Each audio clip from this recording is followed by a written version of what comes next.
Tal vez la mayor desgracia del ser humano haya sido haber creído ser el centro de la creación. Nuestra inteligencia nos ha dado muchos logros. Conseguimos un cierto dominio sobre la materia, y con eso pasamos a actuar como si la naturaleza existiera solo para servirnos. El ego, como símbolo de la individualidad, se ha tomado cuenta de nuestra experiencia aquí en la Tierra. Esta visión limitada nos ha conducido al olvido de quiénes somos y qué hemos venido a hacer aquí. Y hoy sufrimos de una profunda enfermedad llamada egoísmo, que nos lleva a manifestar un grado insostenible de irrespeto a la naturaleza, y a otros seres humanos, además de una profunda ignorancia en relación al significado de la vida. En el transcurso de los siglos, hemos utilizado nuestra inteligencia para reafirmar esa visión autocentrada y para probar que somos superiores a todo, y a todos. El ego, que es solo un vehículo para la experiencia del alma, en este plano se ha convertido en emperador máximo, y el individualismo tomó grandes proporciones. Nosotros perdimos conexión con nuestra identidad espiritual, y con la propia razón de estar aquí. Dejamos de preguntar sobre el sentido de la vida, y eso profundizó el olvido de nuestra esencia, y de los valores intrínsecos a ella. La teoría que se considera del universo, como el producto de un accidente cósmico, el Big Bang, sostiene la visión materialista de que no existe un propósito para la vida. Si somos producto de un accidente, estamos aquí por casualidad. Y si estamos aquí por casualidad, entonces no hay un propósito para nuestra existencia. Esta idea, sin embargo, se deriva de nuestra incapacidad para explicar, a través de los métodos científicos, lo que está detrás del misterio de la creación. Y eso es lo que nos lleva a negar el espíritu, y a creer que no hay nada más allá del cuerpo y de la materia. Pero ese materialismo, es lo que ha impedido nuestra evolución espiritual. Y no solo espiritual sino también material. De esta manera, nos estamos volviendo cada vez más ciegos, e ignorantes en relación a nuestro propio poder. La idea de que somos solo un cuerpo combinado, con la creencia de que somos superiores a todo, es lo que sostiene la indiferencia ante la destrucción de nuestro planeta, y el escepticismo en relación a la espiritualidad.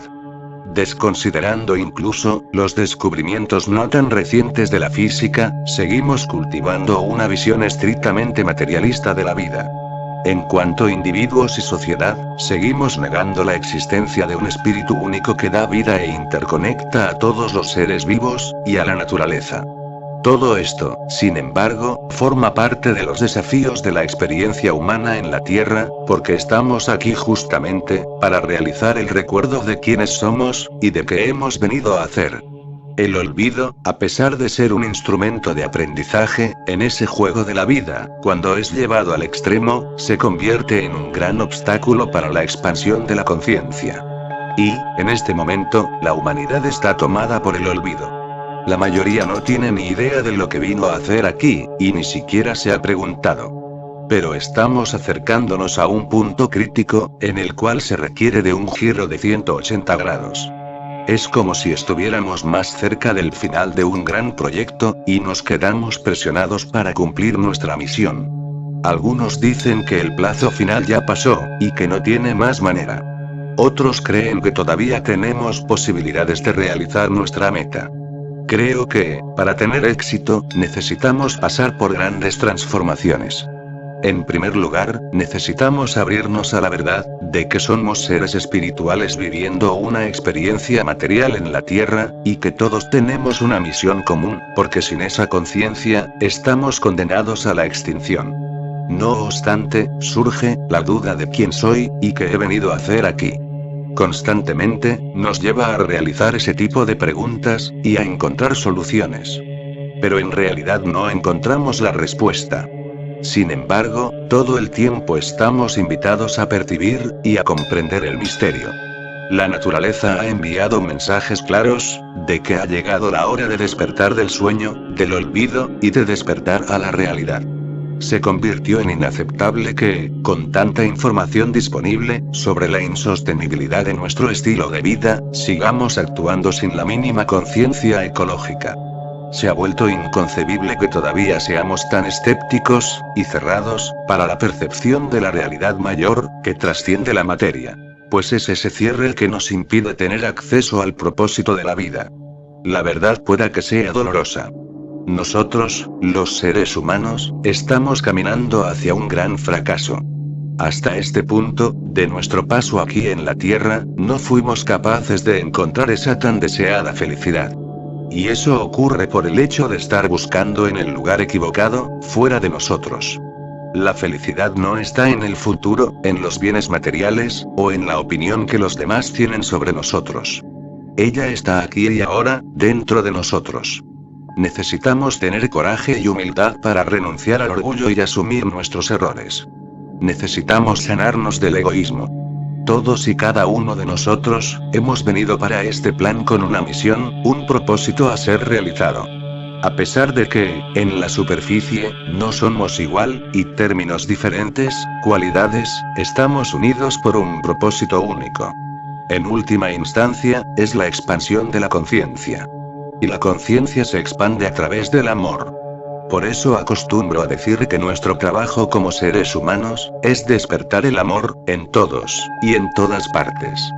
Podemos comparar el proceso de expansión de la conciencia, al desarrollo de un árbol. La raíz representa nuestras memorias, nuestras herencias, nuestros ancestros, es decir, nuestra historia en la tierra. Al mismo tiempo, en que nos mantiene aterrados, la raíz no nos deja caer. Ella es lo que da sustentación al tronco del árbol, que a su vez, representa nuestros valores y virtudes. Cuanto más fuerte es el tronco, más alto podemos llegar. Las ramas, representan los desdoblamientos de nuestras virtudes, en dones, y talentos. Las hojas representan el impulso de vida, y nuestra eterna capacidad de renovación. Y cuando logramos hacernos canales del amor, a través de nuestros dones y talentos, brotan flores y frutos, que representan justamente, lo que hemos venido a realizar, lo que venimos a ofrecer o entregar al mundo. Las flores, y los frutos, representan la manifestación o la realización de nuestro propósito de vida. Ahora quiero invitarte a embarcar conmigo en un viaje hacia la expansión de la conciencia. Se trata de una aventura llena de incertidumbres y desafío que nos lleva de la semilla al fruto, de la tierra al cielo, del olvido al recuerdo, del estado de adormecimiento al estado de conciencia despierta. Un viaje que revela los infinitos desdoblamientos del amor, ese poder que nos habita, se mueve y nos libera. El amor es la semilla, la savia, y el sabor del fruto.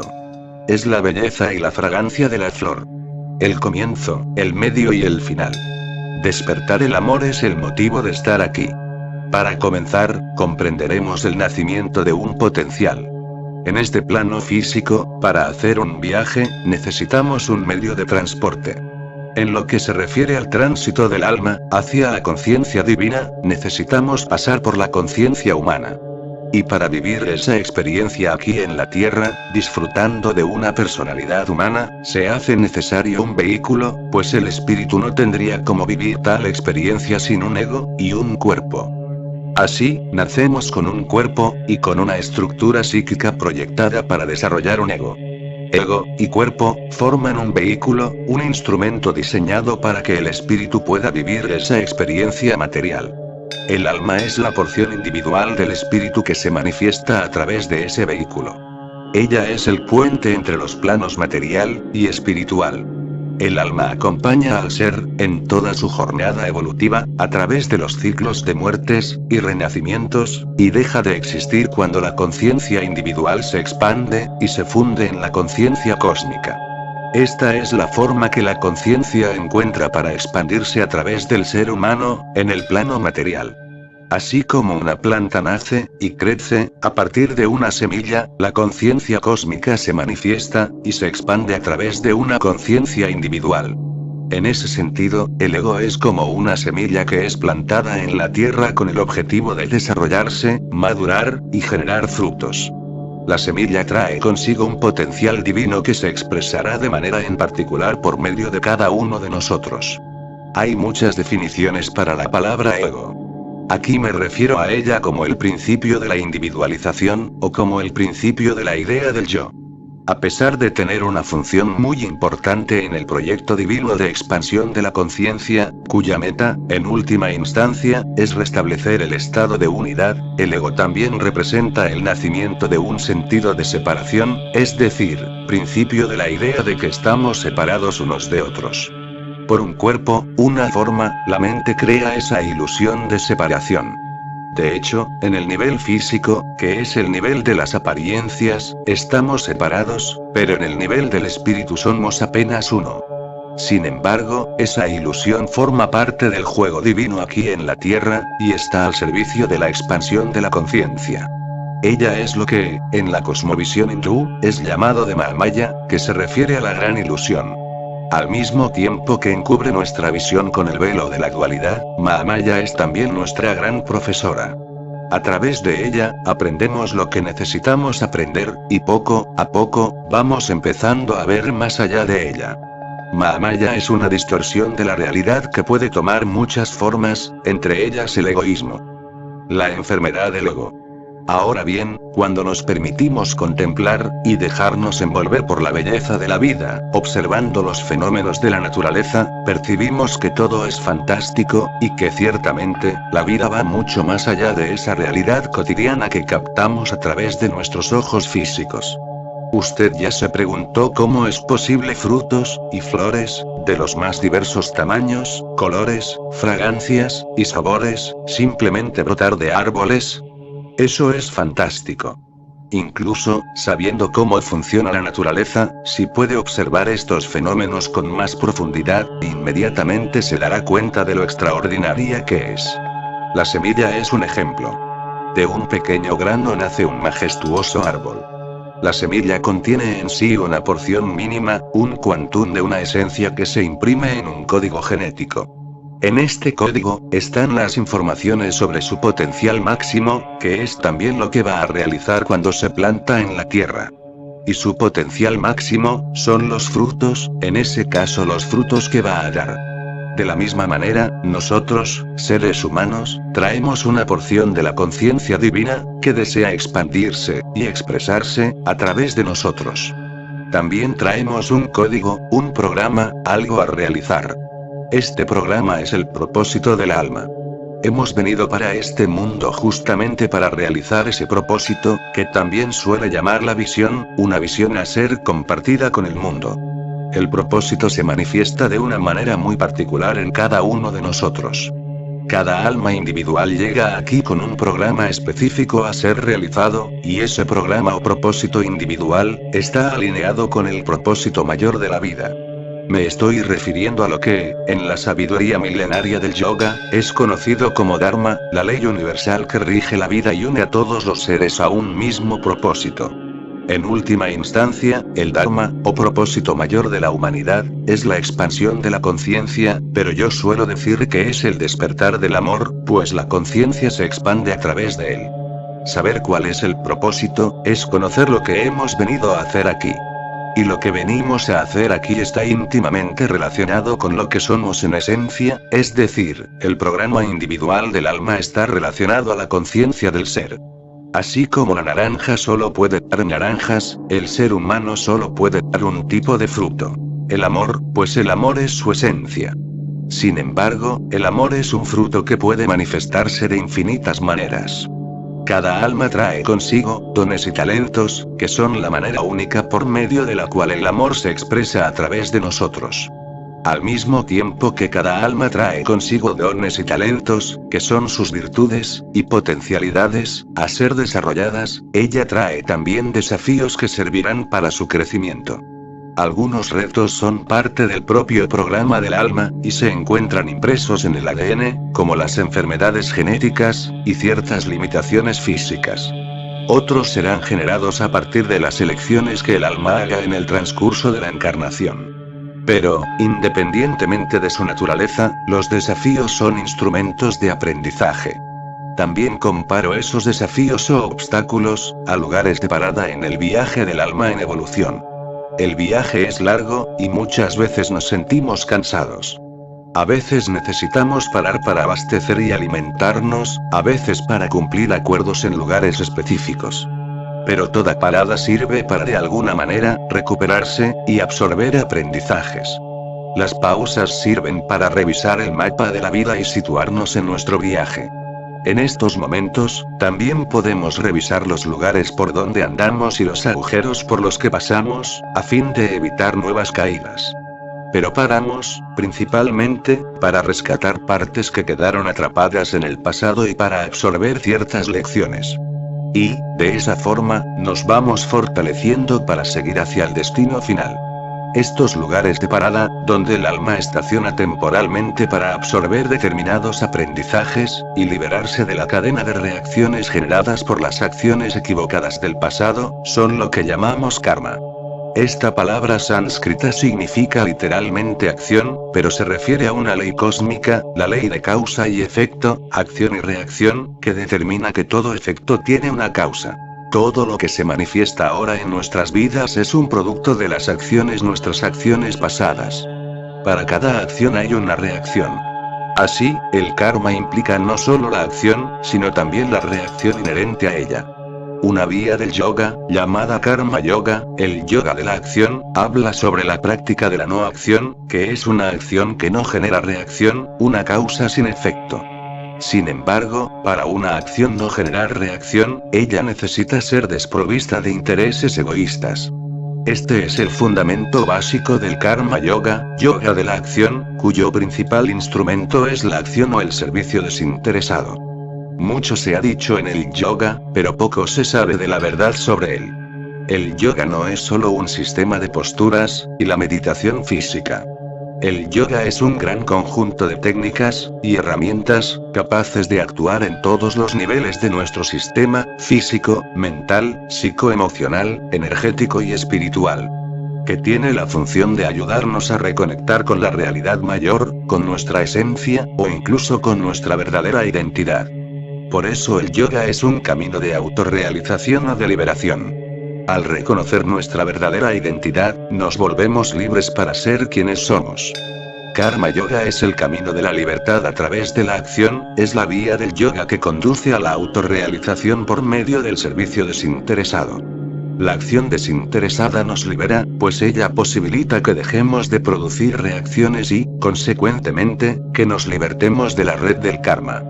Pero eso es posible solamente cuando el karma, acción, y el dharma, propósito, están alineados, lo que significa que nuestras acciones corresponden a lo que realmente venimos a hacer aquí. Cuanto más alineadas estén con el propósito mayor, menos efectos nuestras acciones causarán, y más conciencia ellas traerá al planeta, pues el propósito del alma individual está directamente ligado al dharma, y al karma colectivos.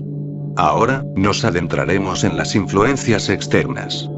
Vimos que existe un propósito interno, del alma, un programa que nace con la persona. Pero también existe otro propósito, que es externo, un programa que se forma en el transcurso de la vida, junto con el desarrollo del ego, y el contacto con la sociedad. Este programa que se basa en influencias externas es lo que llamaré aquí programa del ego. El programa del ego, además de depender de factores externos, también dependerá del karma, pues es él quien determina las condiciones en las que el niño llega en este plano. Dependiendo de las condiciones sociales, el nivel de conocimiento, y el desarrollo espiritual de la familia, el niño podrá aprender ciertas lecciones, desarrollar ciertas habilidades, y consolidar valores, y virtudes del alma. Al mismo tiempo, puede sufrir traumas, y crear imágenes, escenarios psicológicos fijos o congelados. Y creencias limitantes que formarán parte de esa programación. El propósito del ego, o propósito externo, es como la cáscara de una fruta, es una capa superficial, que encubre el verdadero programa del alma. La cáscara, sin embargo, también tiene una función. Ella sirve como una protección para que el ego pueda desarrollarse, y construir lo que sea necesario para su experiencia. Pero llega un momento en que esa capa externa necesita ser retirada para que el verdadero propósito pueda manifestarse plenamente. De la misma forma que necesitamos retirar la cáscara de la fruta para saborearla, ese programa externo necesita ser removido para que el programa interno se revele. La entidad humana viene a este plano libre, amando y confiando. Al nacer, el niño todavía tiene un recuerdo de quién es, y de lo que vino a hacer aquí. Pero con el paso del tiempo, a través del contacto con el mundo, él va cediendo a influencias externas, adquiriendo creencias, y reprimiendo su expresión natural. Como sabemos, la fundación de la personalidad ocurre en los primeros 7 años de vida. Algunas adquisiciones ocurren después, en los próximos 7 años, pero la fundación se hace en los 7 primeros años. Y las creencias instaladas en ese período van a impregnar toda la vida de la persona.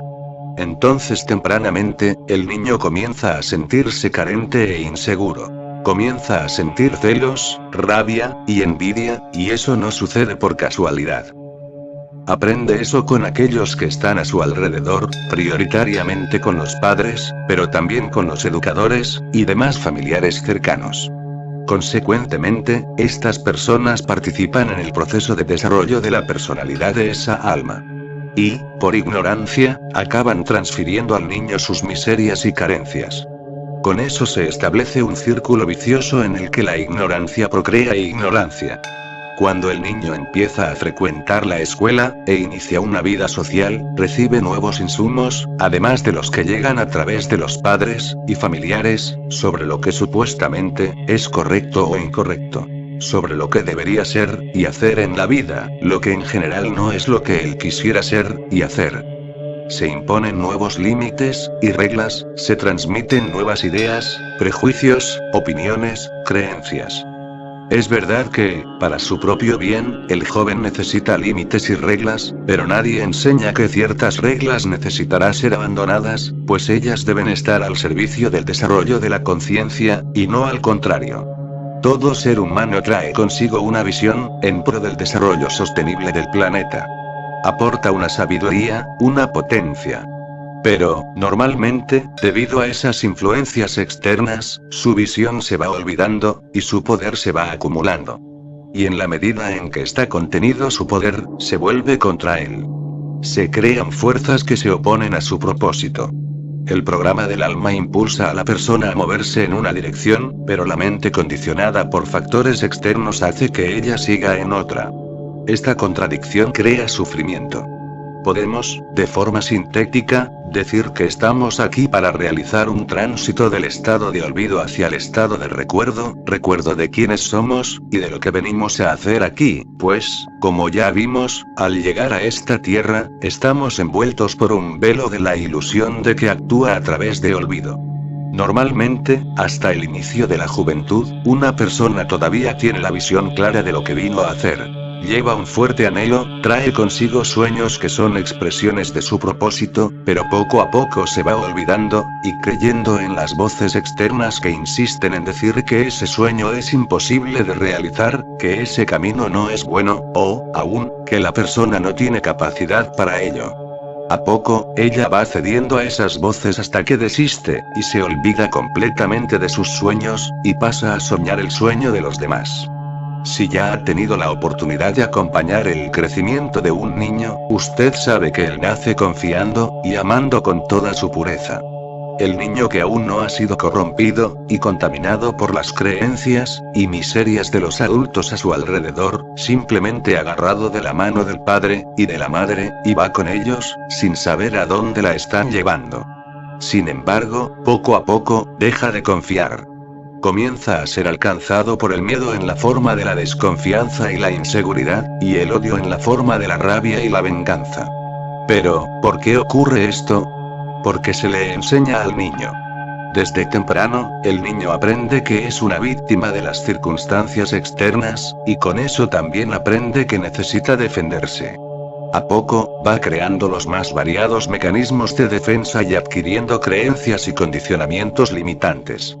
Tales mecanismos son limitantes, porque, al mismo tiempo que sirven para la protección, generan separación y olvido. Los muros que usted construye a su alrededor para protegerse son los mismos que lo mantienen aislado en el mundo. Este conjunto de mecanismos de olvido y de protección es lo que acostumbro a llamar, de la naturaleza inferior, el yo inferior o, de maldad.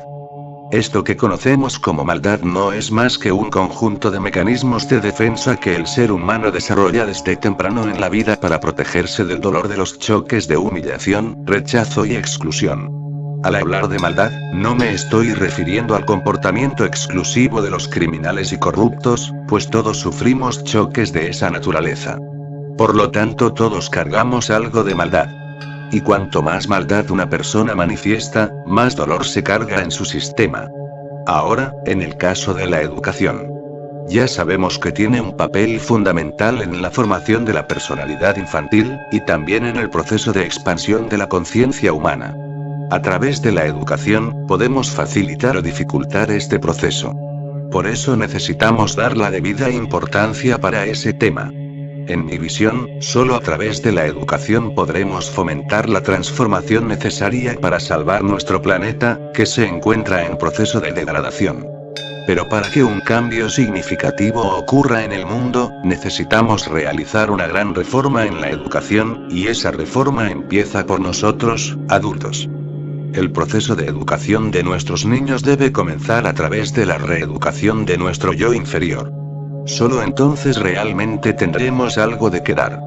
De lo contrario, eso que llamamos educación continuará siendo solo una reacción al pasado, solamente una proyección de nuestros dolores infantiles. Proyectamos nuestras molestias en los niños, y queremos hacer de ellas lo que creemos que es lo mejor. Pero no siempre tenemos razón en cuanto a lo que es lo mejor, precisamente porque se trata de una creencia, o sea, de una imagen rígida acerca de algo. La creencia se construye a partir de situaciones negativas del pasado. Esto significa que algo ha salido mal, algo te ha herido, así que has creído que la vida siempre es así. Esta es una generalización. Así que tenemos un gran reto por delante. Necesitamos curar nuestras molestias para que podamos educar a nuestros hijos adecuadamente. Porque si seguimos actuando en base a nuestros traumas del pasado, permaneceremos saboteando el desarrollo de nuestros niños, y desviándolos de su camino natural, de su propósito de vida. Esto solo será posible si estamos dispuestos a asumir nuestra responsabilidad, y a conocernos a nosotros mismos.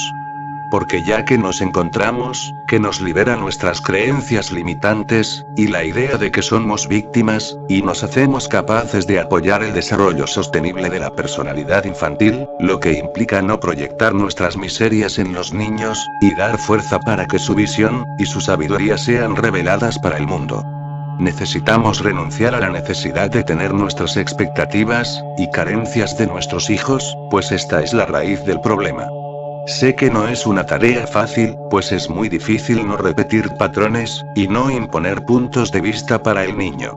No conociéndose a sí mismo, y no teniendo conciencia de sus propias carencias y limitaciones, inevitablemente usted querrá formatear al niño de acuerdo a sus expectativas.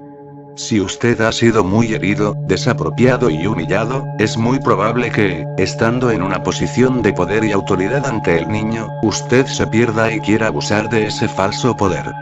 De esta manera, usted acaba reeditando su pasado en el momento presente, lo que significa que usted repite su historia a través del niño y le transmite sus miserias. La proyección de nuestras carencias y condicionamientos en nuestros niños es una de las bases que sostienen la miseria humana. De esta forma, hemos sido canales de un poder destructivo que actúa promoviendo el olvido del propósito mayor de la vida. El niño intenta ser feliz de la manera en que enseñamos que debe ser, pero nunca se siente encajado. Nunca se siente realmente cómodo. Desde temprano, el niño es tomado por el olvido y pasa a cargar un vacío existencial del cual, hasta cierto punto, no tiene conciencia. Perdido en el olvido, cree que ese vacío, del cual inconscientemente está siempre tratando de huir, será llenado con algo que está fuera de sí mismo. Cree que su felicidad depende de circunstancias externas, es decir, de otras personas o de bienes materiales. Así, acaba desarrollando la creencia de que la felicidad puede ser comprada. Crees que si tienes bastante dinero, además de comprar todo lo que deseas, podrás dominar a los demás. Nuestro sistema educativo está basado en enseñar al niño a ganar dinero y a tener poder, justamente porque, en la fundación de nuestra sociedad, existe esa creencia de que el dinero es sinónimo de felicidad. Nada puede ser más ilusorio que eso. Y es por esta gran ilusión que la depresión se ha convertido en la enfermedad del siglo, y que nos volvemos dependientes de los remedios para dormir y atenuar la ansiedad. Estamos creando una terapia dependiente de la humanidad. Y aun con terapia, no hay garantía de que resolveremos el problema. Hay gente que hace terapia toda la vida y continúa igual. Muchos pueden vivir mejor, si aceptar más y dar algunos pasos en el camino del autoconocimiento, pero solo a través de la espiritualidad es posible romper con ese círculo vicioso. Los procesos terapéuticos solo pueden traer resultados positivos en lo que se refiere a la curación de nuestras raíces, donde la enfermedad está instalada, si pueden abordar y tratar al ser humano como un todo, incluyendo su dimensión espiritual. Este escenario tiene que ser modificado. De lo contrario, seguiremos procreando miseria. Nos corresponde a nosotros, adultos, liberarnos de esas creencias limitantes e iniciar la búsqueda de la felicidad en el lugar correcto. Dentro de nosotros. Este es el único lugar en que la felicidad perenne puede ser encontrada. Mientras sigamos buscando fuera, proyectando nuestras carencias en el otro, exigiendo que él haga lo que queremos que haga. Mientras no curamos nuestras heridas infantiles a través del autoconocimiento, seguiremos procreando ignorancia a través de nuestros hijos. Muchas veces usted piensa que está amando a su hijo, pero está tratando de resolver su propio problema. En realidad, usted está tratando de realizarse a través de él. Al obligar al niño a hacer de su manera, usted acaba desviándolo del camino. Y cualquier camino que no sea el del alma es un mal camino, porque él se alejará del Dharma. Si pudiéramos evitar que esas creencias fueran instaladas en la infancia, todo sería diferente. En mi visión, esto sería posible si el autoconocimiento, y la espiritualidad, se tornara parte de la enseñanza fundamental. Como adultos conscientes, nuestro trabajo es rescatar la inocencia perdida, la espontaneidad, y la pureza del niño en nosotros, pues así podremos rescatar también la alegría, y la ligereza de vivir. Pero mientras eso no sucede, que podamos velar para que nuestros niños, no pierdan la inocencia y la espontaneidad. Este es un proyecto para siglos, pero necesitamos empezar ahora. Necesitamos hacer que una educación basada en valores humanos y espirituales se convierta en política pública. Y, además, es necesario que los amantes se vuelvan realmente conscientes del significado de una familia, del significado de traer a un niño a este mundo. Este es uno de los aspectos de nuestra misión en este planeta, porque eso forma parte del proceso de la expansión de la conciencia humana. Si miramos más profundamente a este problema, veremos, incluso, que hay que reflexionar sobre nuestra necesidad compulsiva de generar hijos, pues ella también nace de creencias y condicionamientos. Me parece que este tema es casi un tabú en nuestra sociedad, pero se trata de un tema de gran importancia, que necesita ser ampliamente abordado y encarado de frente. Porque al poner un hijo en este mundo, tienes la responsabilidad de ayudar en el desarrollo espiritual de esa alma, o al menos necesita aprender a no sabotearla. Esas son cuestiones muy importantes, pero necesitamos otro blog para tratarlas. Por ahora, solo quiero dejar algunas preguntas para aquellos que están queriendo tener hijos. ¿Quién en usted quiere tener un hijo, y para qué? ¿De dónde viene este deseo? ¿Viene de la necesidad de cumplir un programa social, de suplir una carencia o es un comando del corazón? Ahora, comprenderemos los venenos de la conciencia. Vuelvo a decir que esa tan necesaria y desafiante transformación solo puede ocurrir si estamos realmente comprometidos con el autoconocimiento. Y eso implica estudiar los mecanismos que nos llevan a olvidar el propósito real de la vida. Tenemos que saber que estábamos tan contaminados por el miedo. ¿De qué forma nuestra confianza natural se transformó en desconfianza? ¿De qué forma las creencias y los condicionamientos fueron instalados en nuestro sistema, dando inicio a círculos viciosos que generan destrucción y perpetúan la miseria, no solo en nuestras vidas personales, sino en la vida del planeta como un todo? Al identificar esos círculos viciosos y entender su funcionamiento, tenemos la oportunidad de interrumpirlos.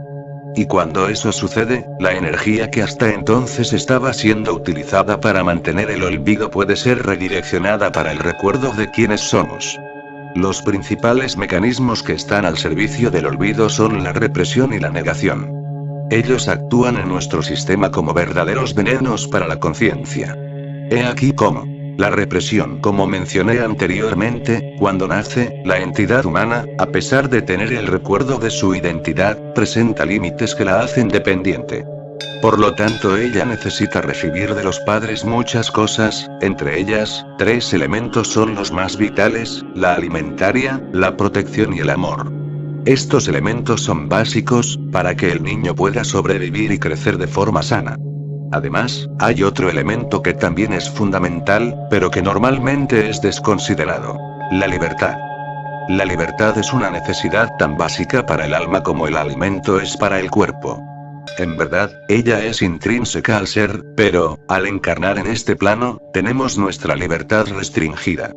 Cuando llegamos aquí, cuando nacemos, somos puros, no tenemos miedo ni vergüenza de ser quienes somos. No vemos peligro ni maldad en nada, por eso nos expresamos con total libertad, espontaneidad y naturalidad. Pero nuestra expresión natural no siempre se considera socialmente adecuada, y muchas veces no corresponde a las expectativas de nuestros padres en relación a nosotros. La verdad es que, la mayoría de las veces, los padres no están suficientemente maduros para aceptar y acoger la espontaneidad del niño y para permitir que se exprese con la libertad que necesita. Entonces, desde temprano el niño comienza a ser reprimido y a entrar en contacto con el sentimiento de inadecuación que eso genera. A veces es reprimida de forma directa y abierta, cuando oye un "no lo haga". Pero eso no puede.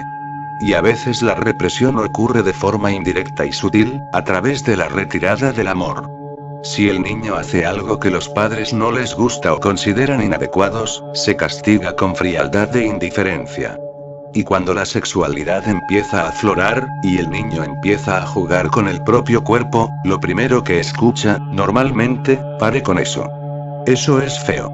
El niño está allí, puro, sin maldad, simplemente siendo espontáneo, pero él es reprimido en ese movimiento natural, y tiene su energía vital súbitamente bloqueada. Así, empieza a tener miedo de ser quien es, y pasa a creer que necesita ser otra cosa para agradar a los padres, y para recibir lo que necesita. Deja de ser espontáneo y comienza a crear máscaras, o sea, pasa a fingir ser algo que no es, porque siendo quien no logra lo que desea, que es ser aceptado y amado. De esta manera, una falsa identidad va siendo construida. La espontaneidad va dando lugar a la estrategia, lo que significa que deja de hacer lo que su corazón determina y pasa a hacer lo que agrada a los demás. Deja de escuchar la voz del corazón, y comienza a escuchar solo a la mente. La razón se va sobreponiendo a la intuición, pero la razón sin intuición es lo mismo que un pájaro sin alas. Al actuar puramente sobre la base de la razón y del razonamiento, se convierte en una máquina. Y al actuar solo con base en el sentimiento y el instinto, usted se convierte en un animal. La intuición une pensamiento y sentimiento, raciocinio e instinto. Esto nos lleva más cerca de lo que nos define como seres humanos. Comprenda que no estoy diciendo que la mente y la razón deban ser ignoradas. En realidad, la mente es un poder del ser, pero ese poder ha sido muy mal utilizado. En la fase actual de nuestro viaje evolutivo, la mente encuentra totalmente descontrolada, creando dificultades y los obstáculos a el desarrollo de la conciencia humana. Es necesario un equilibrio entre mente y corazón, entre razón e intuición, pues eso es lo que nos hace capaces de trascender nuestras limitaciones y de realizar nuestro potencial. También es importante dejar clara la diferencia entre lo que estoy llamando la represión, y lo que son los límites necesarios para la educación y para la protección del niño. Es claro que el niño necesita límites. Incluso para su propia protección. Y muchas veces el niño hasta pide límites, pues esa es una forma de que los padres les presten atención. El límite, si se coloca con amor y conciencia, es una forma de ayudar en el desarrollo del niño. La represión es lo contrario. Es como un veneno que actúa contaminando una virtud que constituye la base, la fundación del árbol de la conciencia, la autoconfianza. La espontaneidad, que es una expresión de la autoconfianza, es bloqueada y contaminada por el miedo de no recibir amor. Esta es la ilusión básica que sostiene la miseria en el mundo. La idea de que somos carentes y necesitamos recibir algo de fuera. El distanciamiento de nuestra verdadera identidad se va volviendo cada vez mayor, hasta que llega un momento en que ocurre una escisión. Perdemos la conexión con lo que somos, y pasamos a creer que somos la máscara. Esta ruptura es extremadamente dolorosa, es como si fuésemos cortados por la mitad, o un agujero se abriera dentro de nosotros. De ahí nace el gran vacío interno que acompaña al ser humano en toda su existencia. Y para poder lidiar con ese dolor brutal, accionamos el mecanismo de la negación. Así como aliviamos el dolor de las heridas físicas con analgésicos, amenizamos las heridas emocionales a través de la negación. La negación es como un anestésico psicoemocional, que puede actuar por tiempo indefinido. Se trata de un mecanismo que tiene el poder de jugar a los sótanos del inconsciente, todos los sentimientos negativos, todo el contenido interno que no queremos ver y sentir. De esa forma, escondemos de los demás y de nosotros mismos lo que no aceptamos y con lo que no queremos entrar en contacto. Esta es la forma que encontramos para protegernos, y no más entrar en contacto con la realidad de que fuimos reprimidos y heridos. Este mecanismo sostiene la falsa identidad, porque fortalece la creencia inconsciente de que somos víctimas carentes y que no somos aceptados por lo que realmente somos. El inconsciente, también conocido en psicología como el subconsciente, es una parte de la conciencia de que, por alguna razón, no queremos ver. No se trata de algo que realmente no conocemos, sino algo que, en algún momento, decidimos desconocer. Así como nacimos amando y fuimos aprendiendo a odiar, o desaprendiendo a amar, todo aquello que se vuelve inconsciente estuvo, en algún momento, bajo la luz de la conciencia. Por lo tanto, lo que acostumbro llamar yo inferior o sombra, es justamente esa porción de la conciencia que decidimos no ver, y por eso apagamos la luz. Eliminar la luz significa cerrar el corazón, y cerrar el corazón significa desconectarse de sí mismo. Esta desconexión generada por la escisión con la verdadera identidad genera la ilusión de que estamos separados de la fuente de la vida. En otras palabras, perdemos la conciencia de que la fuente de la vida nos habita, y de que somos parte de una corriente de energía universal, de donde recibimos todo lo que necesitamos. Creyendo estar separados de esa fuente que nos nutre, pasamos a creer que somos carentes y con eso nos volvemos esclavos del otro. Tenemos la fuente del amor dentro de nosotros, pero creemos que necesitamos recibir ese amor de alguien. La negación de los aspectos sombríos de la personalidad, es quizás la principal causa de la miseria humana. Los sentimientos negados funcionan como anclas que imposibilitan la ascensión. Las penas y los resentimientos que cargamos, aunque inconscientemente, nos mantienen prisioneros de la ilusión de separación, distorsionando la percepción de la realidad e impidiendo que manifestemos nuestro poder en la forma de nuestros dones y talentos.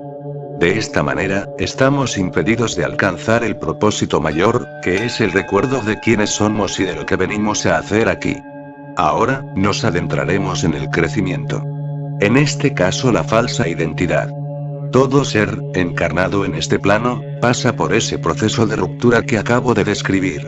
Él forma parte de los desafíos que necesitamos afrontar durante la encarnación. A partir de esa escisión con nuestra verdadera identidad, se crea una falsa identidad. Y para mantener esa falsa identidad, desarrollamos un verdadero arsenal bélico, constituido por diversos mecanismos de defensa y sus infinitos desdoblamientos. Los principales mecanismos que el ego utiliza para mantener la falsa identidad son las matrices del yo inferior. Aquí explicaré cada una de ellas.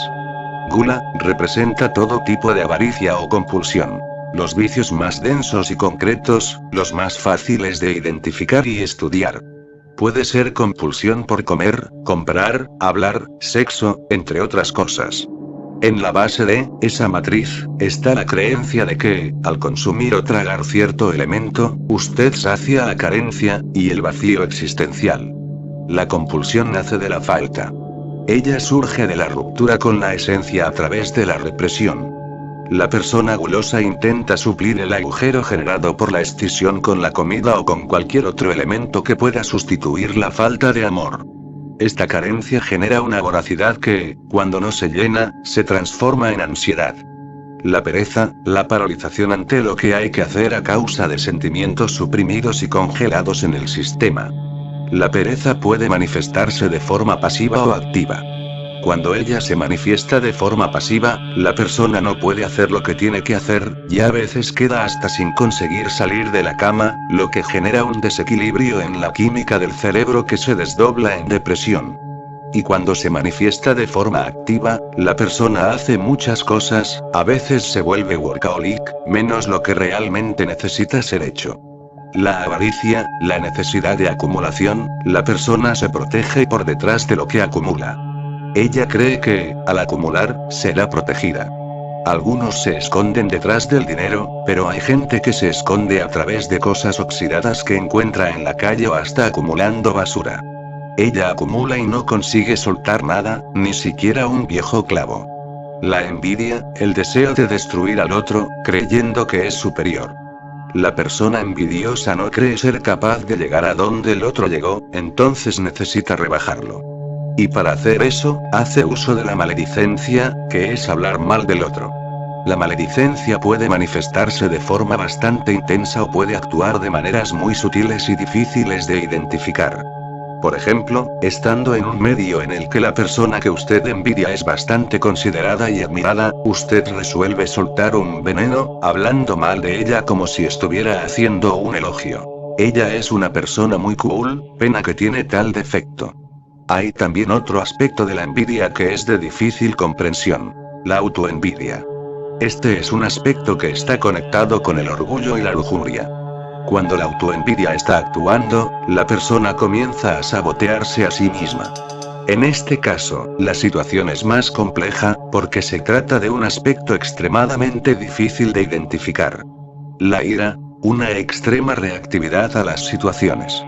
La persona que manifiesta esta matriz cree que, si habla más alto que el otro, estará protegida. Ella grita e intimida al otro para sentirse más fuerte. Transmite la idea de que es muy valiente, pero en realidad está muriendo de miedo. El orgullo usa la superioridad para sentirse protegido. A partir del orgullo, las matrices empiezan a ser más sofisticadas, pues actúan de manera cada vez más sutil.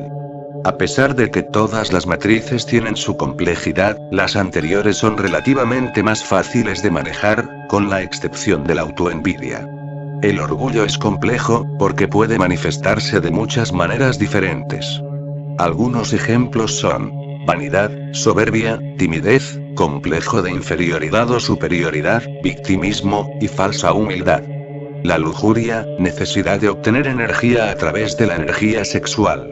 La lujuria no está siempre ligada al sexo en sí, sino al uso de la seducción, que puede ocurrir de diversas maneras.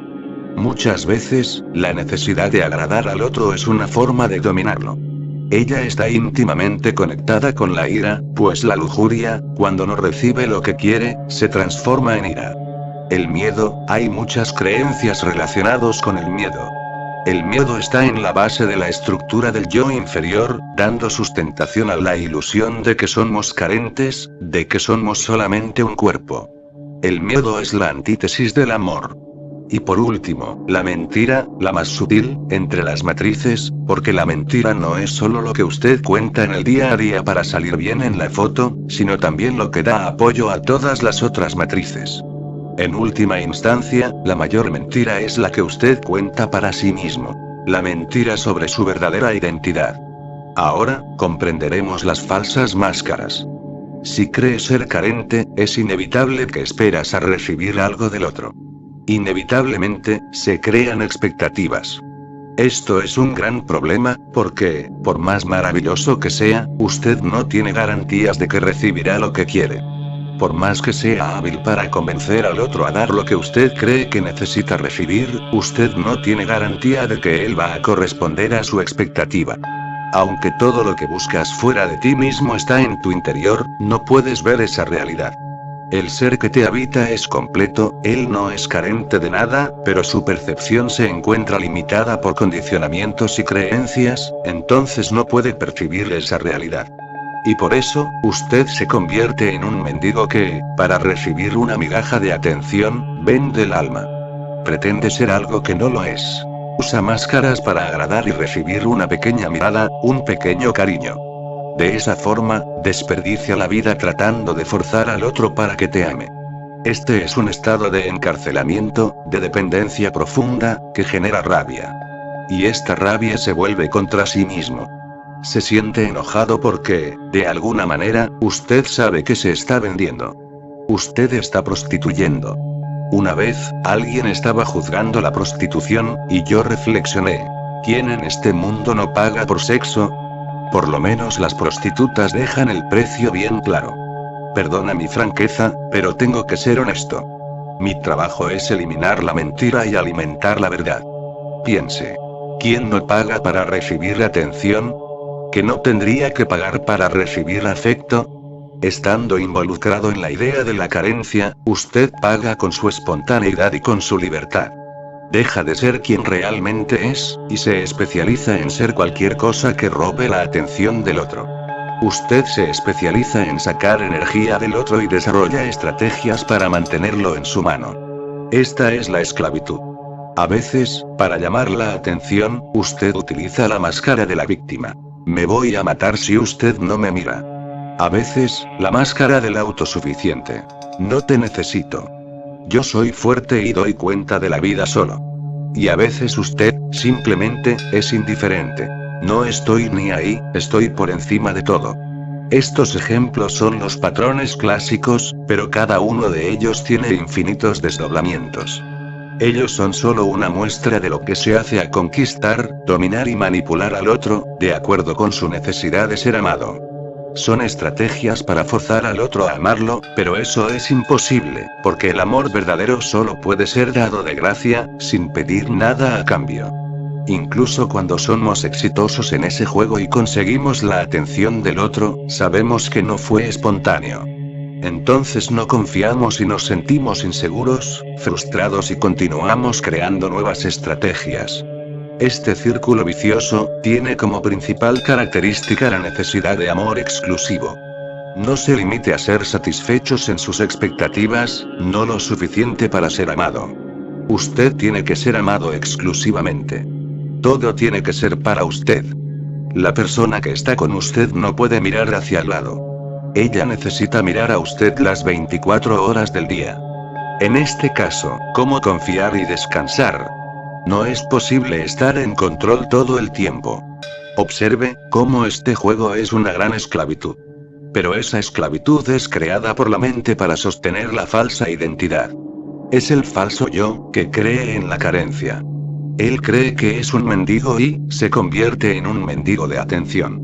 Y eso genera lo que es, de hecho, la mayor miseria del ser humano: la carencia afectiva. Esta es una enfermedad emocional que distorsiona la percepción de la realidad. Y en esa realidad limitada creada por el ego, usted depende de la aprobación, del reconocimiento y de la consideración del otro. El filósofo Jean-Paul Sartre dijo: el infierno son los otros. En ese caso, el otro se convierte en el motivo de su ansiedad, su tristeza y su estrés. Pero, ¿quién es el otro? ¿Quién es ese otro que usted considera tan importante? Solo habrá una proyección falsa del yo. Por otra parte, el falso éxito. Como ya vimos, el ego tiene un papel importante en la evolución de la conciencia humana. Él es quien realiza la jornada. Para existir en este plano y realizar nuestra misión, necesitamos un ego. Él es nuestro vehículo y también un mediador entre el mundo interno y el mundo externo. A través de él, el alma puede experimentar la materia y expresarse en el mundo. Y el ego, a su vez, tiene una programación que se hace sobre la base de una serie de insumos acerca de lo que necesita hacer para ser importante, exitoso y próspero. Lo que determina el programa del ego es la necesidad de tener poder y éxito para agradar y ser reconocido. En última instancia, ¿qué es en realidad tener éxito? El verdadero éxito se refiere a la realización del propósito del alma, pero la mayoría de la gente cree que el propósito es la realización del ego. Como hemos visto, el ego tiene un programa que se construye sobre la base de las creencias heredadas del mundo exterior. Y, la mayoría de las veces, ese programa no tiene ninguna conexión con el programa del alma. Entonces muchas veces la persona se realiza externamente, pero todavía se siente vacía y frustrada. Lo que ocurre es que el ego se especializó en determinada cosa, aprendió a moverse en el mundo y con eso conquistó éxito material. La persona se hizo especialista en hacer, pero no en el ser.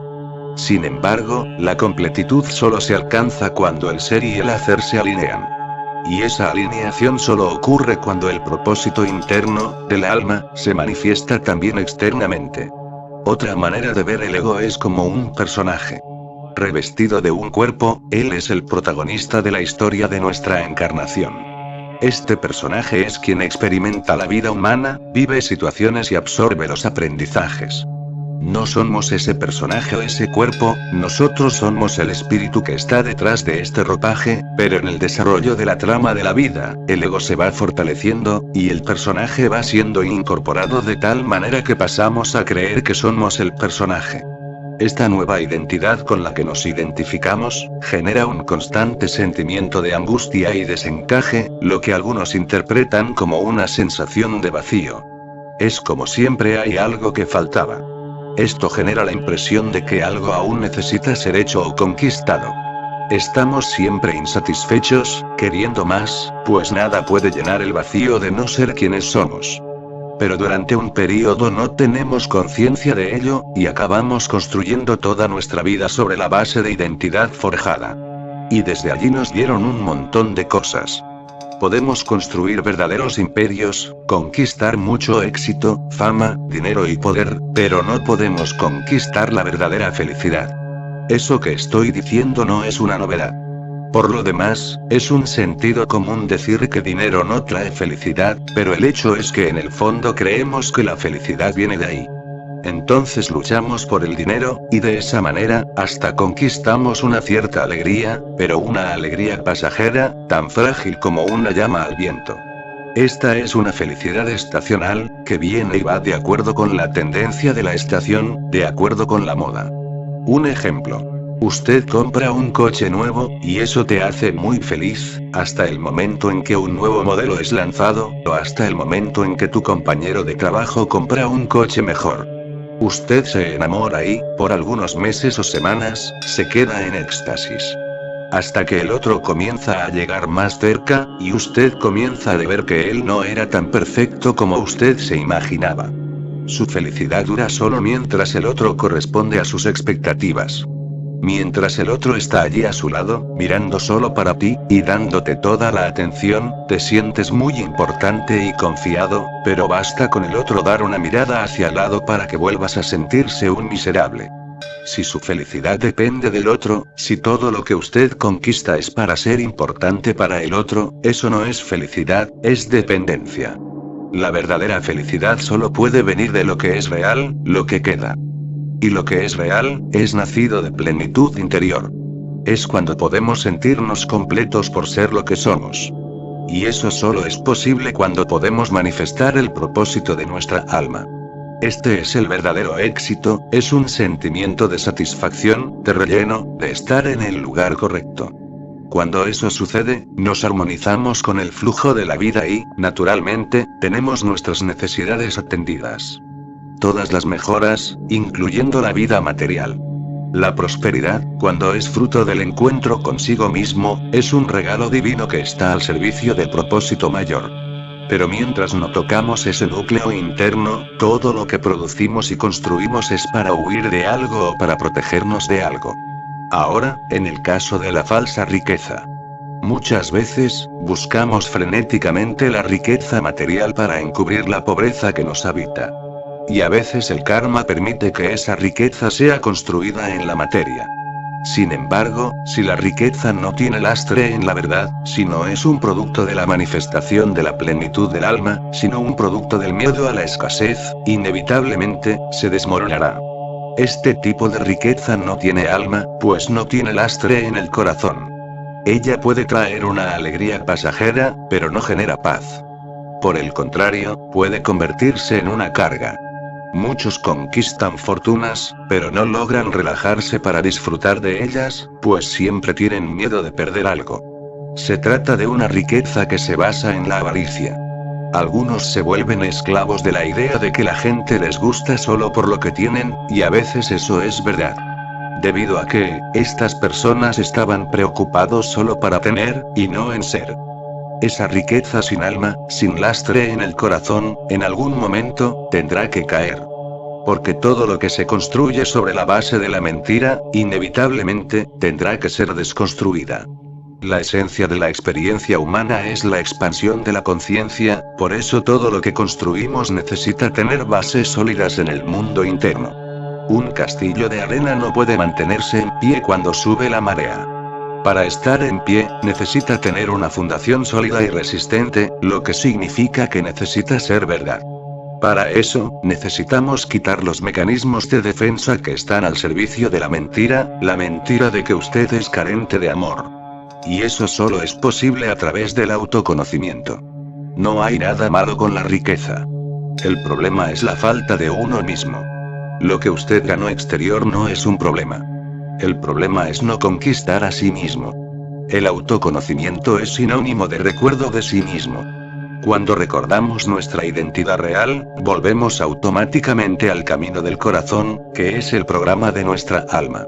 Este es el encaje, la alineación a la que me refiero. Porque, al desviarnos del camino del corazón, pasamos a sentirnos desencajados.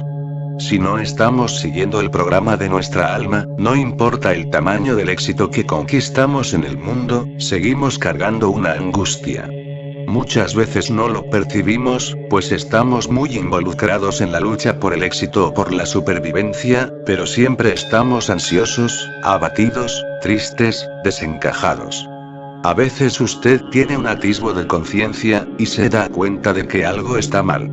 Se percibe que tal vez sea necesario encontrar otro camino para su vida, pero la mente está tan cargada de información desde fuera, tan contaminada por las creencias sobre lo que es correcto y lo que está mal, que usted se vuelve confuso y perdido. Aún así, sigues adelante, insatisfecho, pero sin saber a dónde ir. Sabes que tienes algo mal, pero no puedes identificar lo que es, porque aparentemente no hay nada fuera de lugar. Usted tiene una gran casa, una hermosa familia, un coche en el garaje, un empleo estable, no hay motivo para la insatisfacción. Pero, cada vez que la angustia golpea a su puerta, usted finge que no la ve, e intenta huir. Y huye a través de las más diversas distracciones. Internet, televisión, compras. Necesidades simbólicas son creadas para amortiguar el dolor que está detrás de esa ansiedad.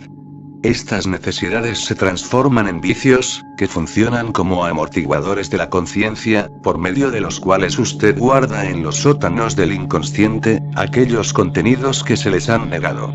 Vamos a comprender, a lo que llamo amortiguador. Esta es una palabra que acostumbro usar para describir un proceso de anestesia interna. La amortiguación es una forma de retirar algo de nuestro campo de percepción, una manera de rebajar la conciencia. Se trata de un mecanismo de fuga de la realidad similar al proceso de negación que he descrito anteriormente, pero que actúa en la fuerza vital humana en momentos y niveles de profundidad diferentes. La negación es cuando somos llevados a romper con nuestra naturalidad, es una forma de anestesiar el dolor generado por la ruptura con nuestra esencia. La energía que utilizamos para anestesiar ese dolor original es nuestra energía vital, el propio sustrato del placer. Nosotros utilizamos la propia energía del placer para amenizar nuestro sufrimiento, y de esa manera ocurre un vínculo entre el placer y el sufrimiento. En otras palabras, nos sentimos felices de sufrir. Y esa es una de las razones por las cuales el sufrimiento se perpetúa en este planeta. En la amortiguación, la energía es retirada del placer que determinado objeto o situación nos trae. El mecanismo es el mismo, pero se trata de un nivel más superficial, una capa superpuesta. Los amortiguadores sirven para mantener en el inconsciente aquellos contenidos que, en la infancia, fueron allí guardados a través de la negación. Pero justamente por constituir una capa más superficial, ellos son más fácilmente identificables a través de la autoobservación. Los vicios son los amortiguadores más obvios, pero cualquier cosa puede convertirse en un amortiguador. Cualquier objeto, situación o cosa que hagamos puede ser utilizado de esa manera. Y dependerá de nuestra actitud hacia la vida. en cada situación, tenemos la oportunidad de elegir si vamos a usar lo que la vida nos está ofreciendo como un amortiguador o como un despertador de la conciencia. Siempre tenemos la opción de cultivar el sufrimiento o de aprovechar la situación para crecer y liberarnos de él. Esta elección depende de nuestra madurez y disposición para tomar las riendas de nuestro propio destino. Hay varias clases de amortiguadores que tienen la función de adormecer diferentes aspectos de la conciencia. Algunos son más groseros y más fáciles de identificar, como los vicios en el cigarrillo y el alcohol, por ejemplo. Otros son más difíciles de identificar, pues, normalmente, se confunden con algo positivo, como el hacer compulsivo y hacerlo sin presencia. En un mundo en que la carrera por el éxito y la competencia se convirtieron en comportamientos normales, el hacer compulsivo se convirtió en una virtud. En este mundo, la persona que no tiene esa compulsión es a menudo vista como perezosa. Sin embargo, así como la pereza, el hacer compulsivo puede estar al servicio del adormecimiento de la conciencia. Mientras que la pereza es una parálisis, una congelación interna que tiene la función de mantener sentimientos negados, el hacer compulsivo es un exceso de movimiento que sirve para la misma cosa. El hacer sin presencia es otro aspecto de hacer compulsivo. Si usted no pone el alma en lo que está realizando, esa acción se convierte en un pasatiempo. No importa cuál sea la actividad, si no está total en la acción, será solo una distracción. En ese sentido, incluso el autoconocimiento y la práctica espiritual pueden ser amortiguadores. Aquello que tendría la función de despertar la conciencia, se convertiría en una forma de adormecerla. Esto ocurre cuando repite un mantra y realiza ciertos rituales espirituales de forma mecánica, o cuando desarrolla el vicio psicoanalítico de quedarse analizando todo. Usted cree que está presente, pero se trata de un acto mecánico, un hábito. Piensa estar lúcido, pero, en realidad, está cada vez más lejos de la realidad, usted está huyendo desesperadamente de ella. Usted está atascado en los juegos de la mente. Cuando digo poner el alma en la acción, quiero decir que esa acción necesita ser movida por un propósito, el propósito del alma. La gente está haciendo muchas cosas en el mundo, pero ninguna de estas cosas tiene conexión con su propósito. El hacer se volvió compulsivo justamente porque está siendo utilizado como un amortiguador de la angustia existencial. Este hecho se transformó en una manera de sobrevivir, un pasatiempo hasta que la muerte llegue. Muchos están en esa situación, pues se acostumbraron y se acomodaron así. Algunos pasarán la vida olvidados de que, en algún momento, tuvieron el sueño de realizar algo. Aquí me estoy refiriendo al sueño como una revelación del propósito del alma, como un comando del yo superior. Algunos se olvidan de que algún día recibieron ese mando y simplemente pasan a hacer algo para sobrevivir. Algunos hacen algo para alimentar la máscara y cristalizar el ego, para conquistar poder. Esta acción, sin embargo, es compulsiva y completamente desconectada del propósito del alma. Es un hacer sin presencia. Todo se hace con la simple fuerza de la costumbre. Independientemente de su naturaleza, el deseo es el que mantiene los vicios y los amortiguadores. Él es un pozo sin fondo. Cuanto más realizamos, más tenemos deseos. Esto ocurre porque nacen de la carencia, y la carencia no puede ser suplida de afuera hacia adentro.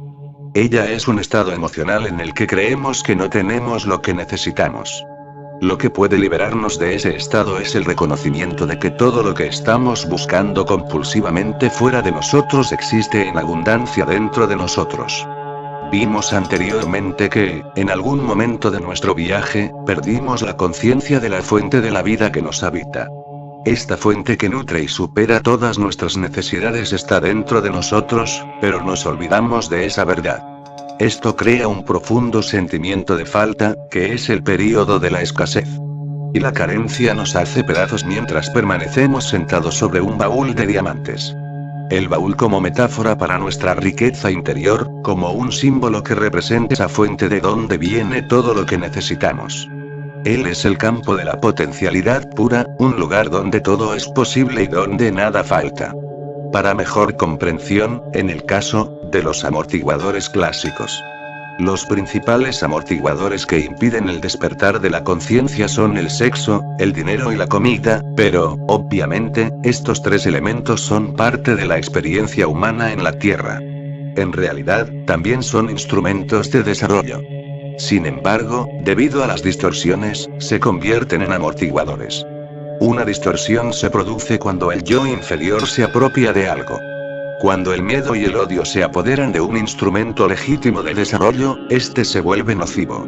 La comida, el sexo y el poder, son fuerzas que fueron desvirtuadas, y pasaron a ser usadas para ralentizar los dolores y las angustias latentes del ser humano.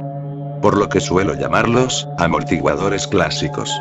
Estos tres elementos tienen un enorme poder de adormecer la conciencia. Como primer lugar, la comida, nuestra vida social gira alrededor de ella. Nuestra rutina diaria se programa de acuerdo con nuestras comidas. Comer es una de las principales formas de ocio de las personas, y una de las pocas fuentes de placer para mucha gente. Lo interesante es ver que, mientras muchos pasan hambre, algunos están sufriendo por no conseguir comer menos. Algunos viven debido a la falta. Otros, en función de la abundancia de alimento. Pocos entienden el poder que la comida ejerce en nuestras vidas, no solo por las razones que acabo de mencionar, sino también por ser nuestro combustible. Nuestro cuerpo está compuesto por los alimentos y se mueve a partir de la energía que proporcionan. Lo que comemos se transforma en nuestro cuerpo y, en ese sentido, nosotros, literalmente, somos lo que comemos. A pesar de que la ciencia, hace poco, ha logrado medir la influencia de lo que ingerimos, incluso en lo que se refiere a las mutaciones genéticas, esa dimensión de la vida humana sigue siendo un misterio para nosotros. El sexo, uno de los grandes compulsiones de la humanidad.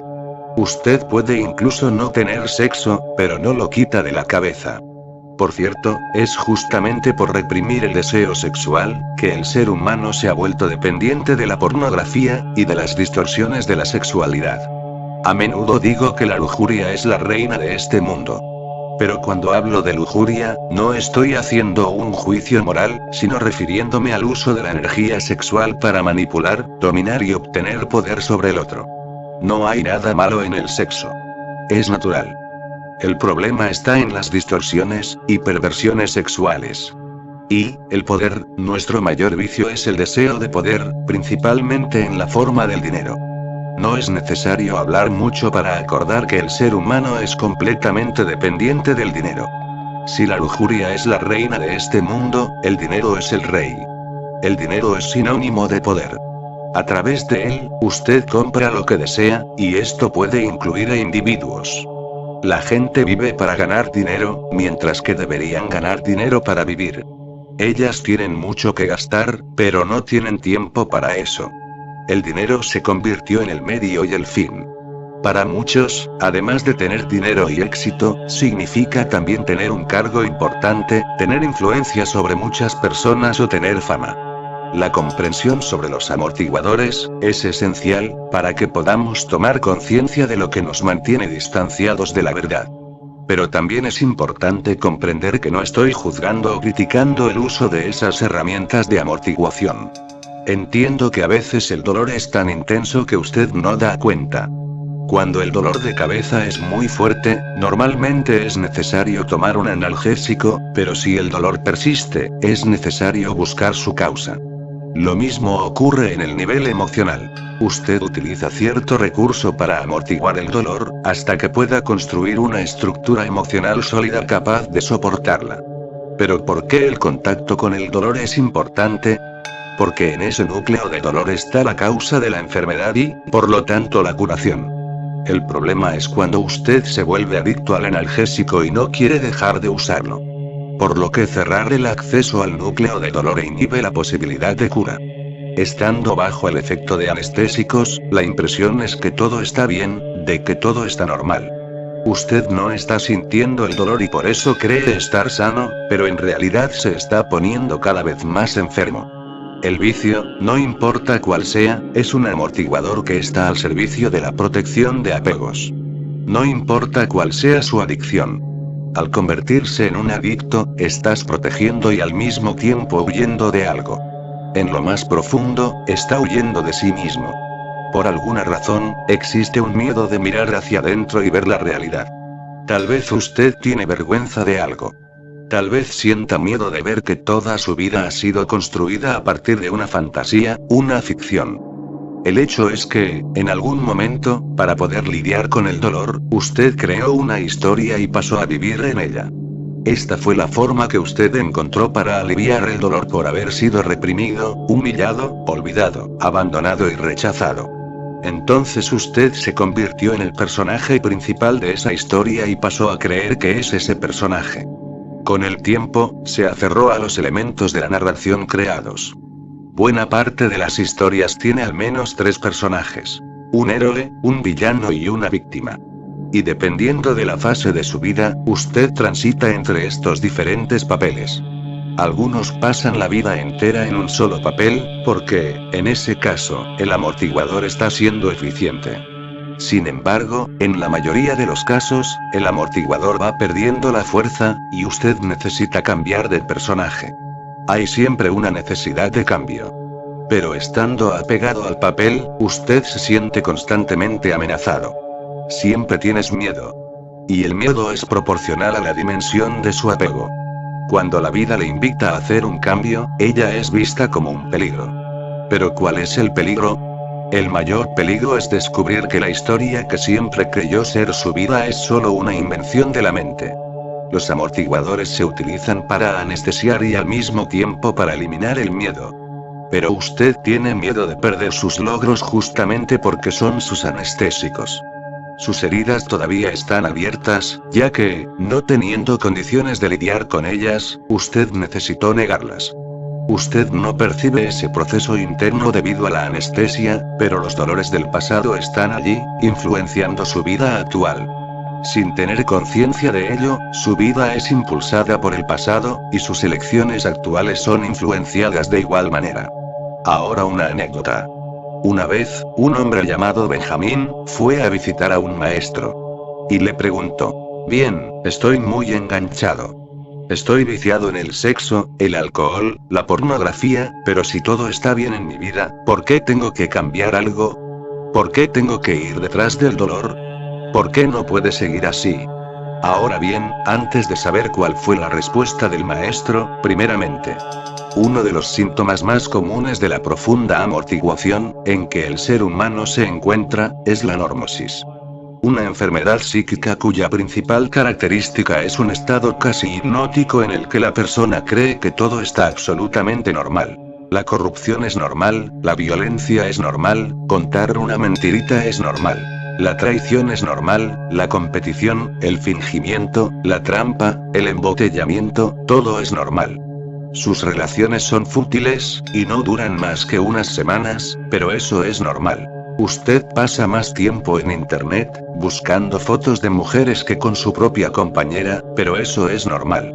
No puedes estar alegre en una fiesta sin beber alcohol, pero eso es normal. El planeta está siendo destruido, los animales están siendo muertos, la basura que producimos está siendo enviada al espacio, nuestros alimentos están contaminados, pero está todo bien en su vida, porque todo es normal. Entonces la respuesta a la anécdota de Benjamín, fue que sí, puede seguir viviendo de esta manera. Durante algún tiempo, usted puede elegir vivir anestesiado, al menos hasta el momento en que el karma golpee la puerta, o sea, hasta que el efecto de sus acciones empiece a aparecer en su vida. Y ese efecto puede surgir de diversas maneras. En la forma de una pérdida, una enfermedad, una frustración, un accidente, o incluso como una pasión. La vida es movimiento, y todo está en constante cambio. Llega el momento en que la vida trae un desafío que hace que usted quiera moverse. Durante algún tiempo, es probable que puedas llevar la vida con cierto nivel de amortiguación, por lo demás, algunos permanecen así por toda la existencia, hasta que algún acontecimiento importante te sorprenda y te asuste. Comienza a sentirse incómodo. Pasa a sentir una angustia, una inquietud sin explicación. Así surgen las preguntas sobre el sentido de la vida. Usted percibe que no es feliz a pesar de todo estar normal, de todo estar bien. Y cuanto más envejece más triste queda, porque toma conciencia de que conquistó muchas cosas, pero aún no se conquistó a sí mismo. Cuando esta inquietud golpea a su puerta, viene la pregunta: ¿qué hice con mi vida? Yo construí casas, compré cosas, adquirí cultura, pero aún no sé quién soy, no sé por qué estoy aquí. Entonces, llega un momento en que los amortiguadores dejan de ser eficaces. Así como la droga que genera tolerancia, y cuyas dosis necesitan ser cada vez mayores, para obtener el efecto deseado. En este caso, los efectos secundarios empiezan a ser insoportable, y el riesgo de una sobredosis se vuelve inminente. Muchas veces, es necesario llegar a ese nivel de sufrimiento para que, a través de un impulso de vida, encontremos las fuerzas necesarias para la transformación. Al llegar en ese punto, la persona ve que, existe solo una elección. O ella cambia o muere. Porque aunque no esté adicta a una droga química, está viciada en algo que se ha vuelto tóxico y, poco a poco, está muriendo. Puede ser una situación de vida que no corresponde al anhelo del alma, lo que quiere decir que la persona se está moviendo en dirección opuesta a su propósito. En ese momento, surge la oportunidad de ver la realidad y de hacer una elección. Cuando me refiero a la muerte, en ese caso, es en el sentido de vivir sin alegría y sin placer, eso es lo mismo que morir. Muchas veces, la persona necesita llegar en esa etapa para que ocurra un cambio de eje capaz de transformar la vida. Desafortunadamente, es así que funciona. En general, es el sufrimiento que genera el impulso de la transformación. El cambio, normalmente, llega a través de un gran vacío existencial, una depresión, una gran pérdida o una enfermedad. Con eso no estoy diciendo que necesitamos sufrir para evolucionar, pero es un hecho que eso es lo que ha sucedido en el transcurso de la historia de la humanidad. He trabajado para que podamos ser impulsados por el amor, y no por el sufrimiento, pero eso será posible solamente a través de un cambio de cultura. Por otra parte, llega el momento en que todo comienza a desmoronarse. Y la caída es proporcional al tamaño de la construcción. Cuanto mayor es el imperio construido por el ego, mayor es el estruendo. Cuanto mayor es la conquista material, mayor es la comparación entre lo que se conquistó fuera, y lo que no se logró alcanzar internamente. Si hay un imperio fuera, pero todavía no hay nada dentro de sí, usted entra en desesperación. Es posible que usted se dé cuenta de que todo lo que hizo y de que todas sus victorias no sirven para absolutamente nada, pues en el momento final, usted no lleva consigo ni siquiera un grano de polvo. La única cosa que llevas es a ti mismo. La única cosa que realmente tiene sentido y puede ser alcanzada es usted mismo, su verdadera identidad. Cuando usted es un extraño para sí mismo, ni el mundo entero es capaz de llenarlo. Usted se despierta por la mañana y se pregunta: ¿para qué? Usted se viste y sale a la vida, pero siempre cuestionándose. Nada tiene sentido, nada satisface. Y cualquier cosa que el mundo ofrezca es insuficiente. Usted se siente insatisfecho y frustrado. A menudo deprimido. La vida se convierte en una carga. Lo que usted consideraba normal de repente se vuelve absurdo, porque usted comienza a percibir la falta de sentido en el modo en que vive y en su relación con el mundo. No estoy diciendo que sea malo conquistar bienes o enriquecerse. La prosperidad es también una manifestación divina. Me estoy refiriendo al hecho de que muchos desperdician sus vidas en la búsqueda desenfrenada por la riqueza material. Desperdician sus vidas en busca de la felicidad a través de la acumulación de cosas. Eso es insano. El hombre sabio es aquel que busca la felicidad dentro de sí mismo. Pero, independientemente de la riqueza que la persona pueda haber adquirido o de la pobreza en la que esté viviendo, esa crisis existencial caracteriza una emergencia. Algo necesita cambiar. Se trata de una crisis profunda, pero absolutamente necesaria, pues es ella la que te hace mover a la transformación. He dicho que, en lo más profundo, las crisis son positivas. Esto es perceptible no solo en la esfera personal, sino también en la colectiva. No importa si es crisis política, económica, financiera o ambiental. No importa si es un cáncer, un dolor de estómago o un acné. Si hay una crisis ahora, es porque algo ya estaba equivocado mucho antes. Hasta el momento en que la crisis viene a la superficie, todo parece estar bien, todo parece normal. Hasta que los síntomas surgen, usted parece estar sano, pero la verdad es que la enfermedad, que también es una forma de crisis, ya estaba en proceso de instalación en su sistema durante mucho tiempo. Por lo tanto, la crisis es solo una eclosión, la exposición de algo que estaba sumergido, pero que venía fortaleciendo por malos hábitos, condicionamientos y comportamientos contaminados por el miedo.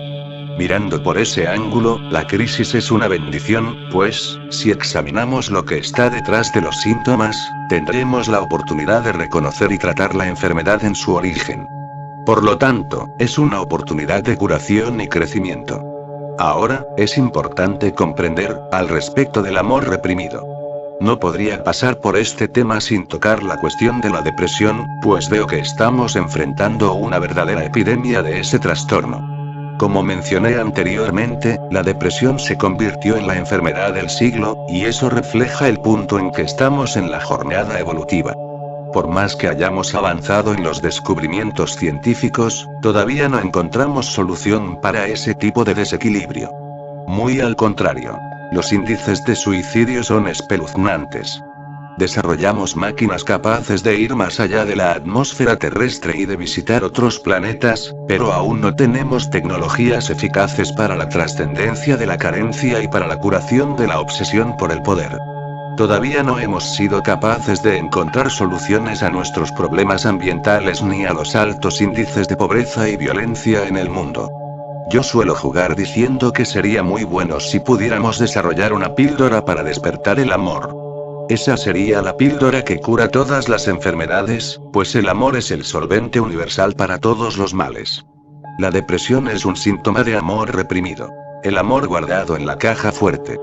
En otras palabras, se trata de un síntoma del corazón cerrado. Y ese cierre, ese bloqueo de la energía, realmente cambia la química del cerebro. El amor es la propia savia de la vida. Él hace que todo crecer y prosperar. Si el amor no está circulando en el sistema, inevitablemente los niveles de dopamina y serotonina, entre otras hormonas, quedan bajos, y por lo tanto usted se queda físicamente deprimido. Este estado va dificultando cada vez más la apertura del corazón e incluso la búsqueda de salidas para el problema. Este es otro círculo vicioso. A veces es necesario usar una medicación para interrumpir ese círculo y para reorganizar la química del cerebro, pero la mayoría de las químicas utilizadas generan dependencia, lo que, en realidad, lleva al agravamiento de la situación. De hecho, la intervención química puede ayudar en el primer momento, para amenizar los síntomas, pero es importante no perder el rumbo de la curación. Es importante recordar que la desorganización química del sistema es solo un síntoma, no la causa. La causa es el bloqueo del amor. Y para desbloquear el amor, se hace necesario un tanto de coraje para romper con la mecanicidad, o sea, romper con los condicionamientos que le impiden ver la vida a través de otro ángulo. Muchas veces, todo parece estar muy bien en su vida material, pero usted sigue insatisfecho y deprimido. Por más organizada que esté su vida, usted siente que algo está fuera de lugar, aunque no puede identificar lo que es. A veces es difícil reconocer, pero siempre hay una pista. En ese caso, le sugiero que se pregunte: si no tuviera que ganar dinero ni agradar a alguien, ¿qué me gustaría hacer con mi vida? ¿Qué iba a hacer con mi tiempo? Esa es una buena pregunta que puede ser el inicio de un proceso de curación.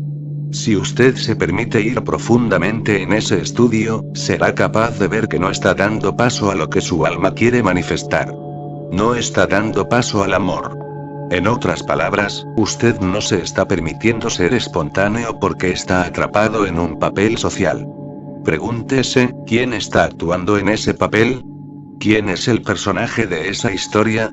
Siempre digo y repito que es necesario coraje para cambiar, porque muchas veces usted se acomoda en ese personaje.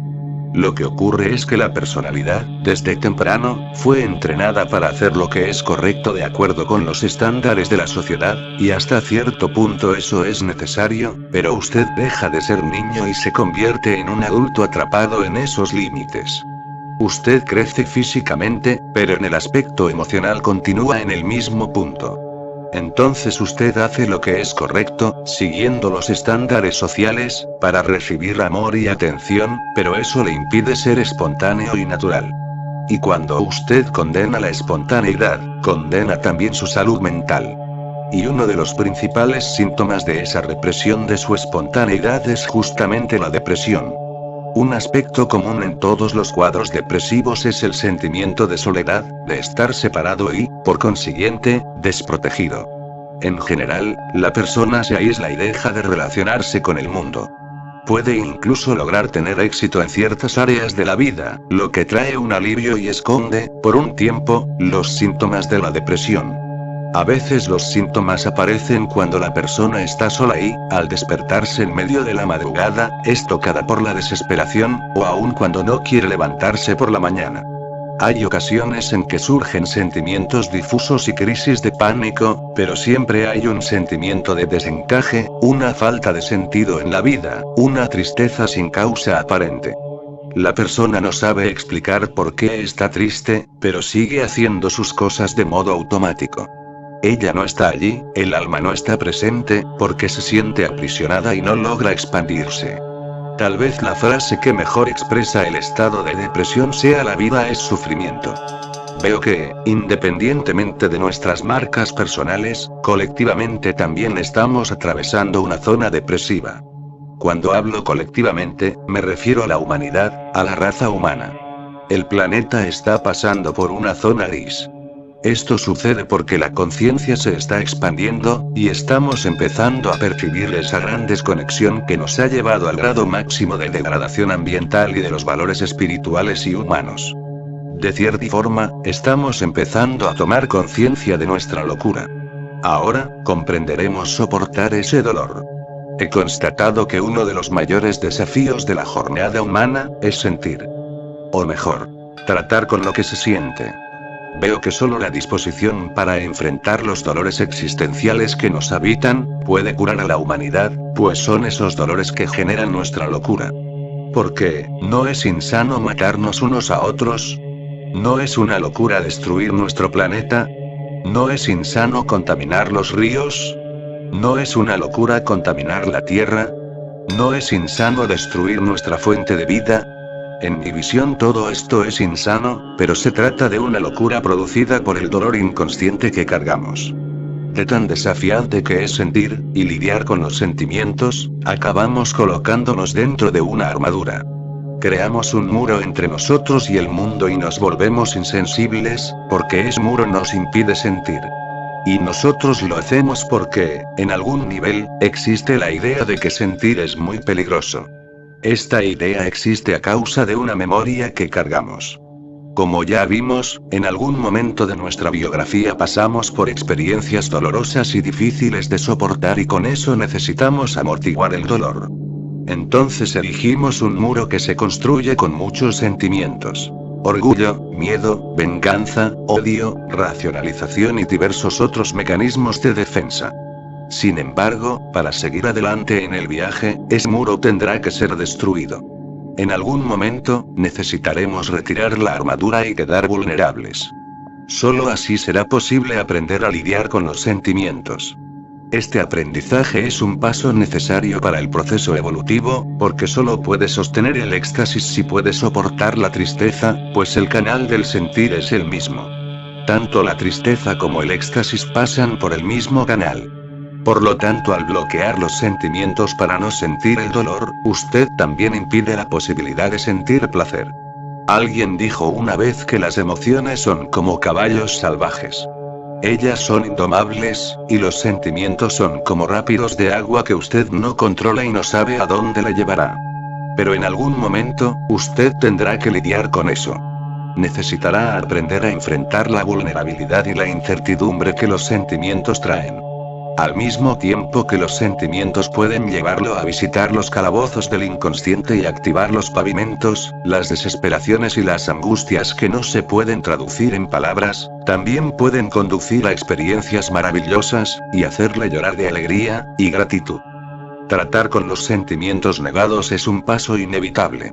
Si usted ha construido un muro bien cimentado, esto significa que hay dolores existenciales tan profundos que le hacen temer a sentir el dolor del aniquilamiento. Y algunos sentimientos son realmente mortificantes, pero ese muro tendrá que ser derribado, y eso solo sucederá cuando usted se disponga a investigar. Cuando, de forma consciente, decidir ver lo que está detrás de él. Para enfrentar el dolor, y lidiar con los sentimientos negados, hay que tener algo de humildad y de coraje. Humildad para admitir que realmente las cosas no fueron fáciles, pero hazlo sin redimensionar el dolor, es decir, sin fantasear y caer en el victimismo. Es necesario también tener humildad para reconocer que la rosa tiene espinas. Es necesario tener coraje para encarar tales dolores, lo que significa mirar hacia la espina y retirarlo.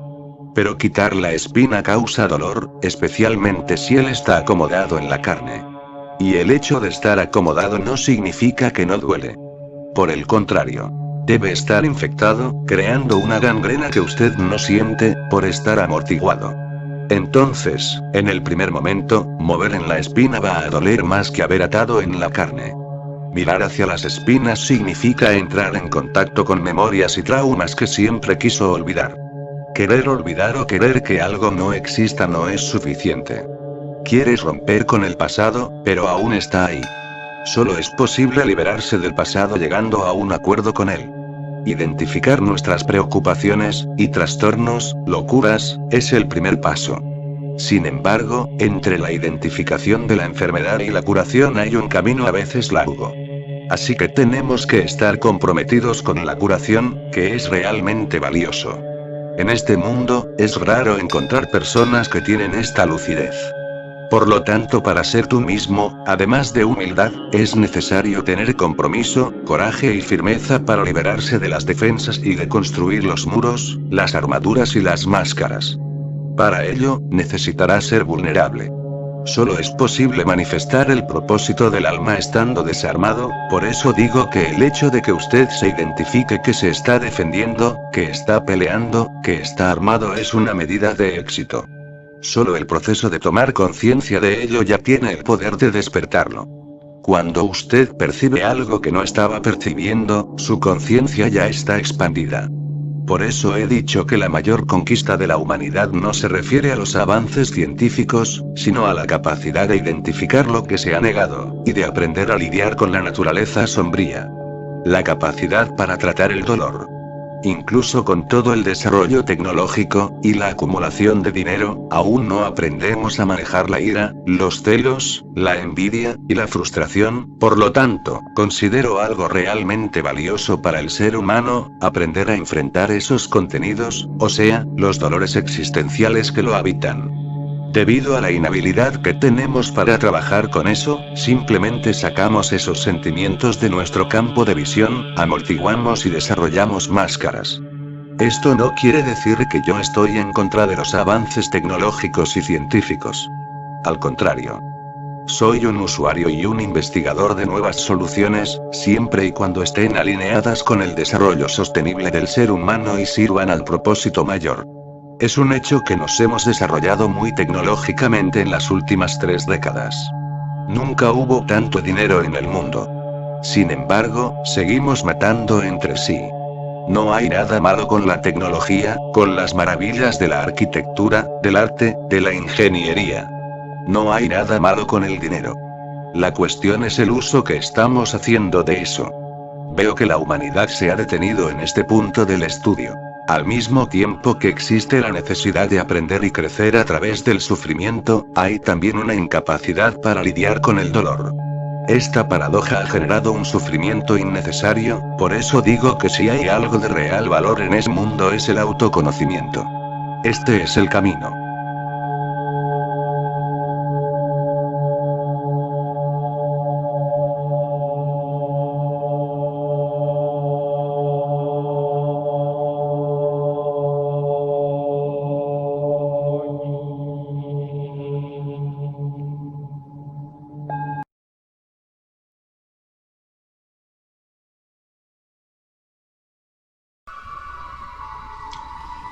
Muchas gracias por visitar mi canal. Si os ha gustado, suscribiros a él. darle un like y dejarme un comentario. Con muchísimo gusto os contestaré a él. Muy pronto nos vemos en otro vídeo.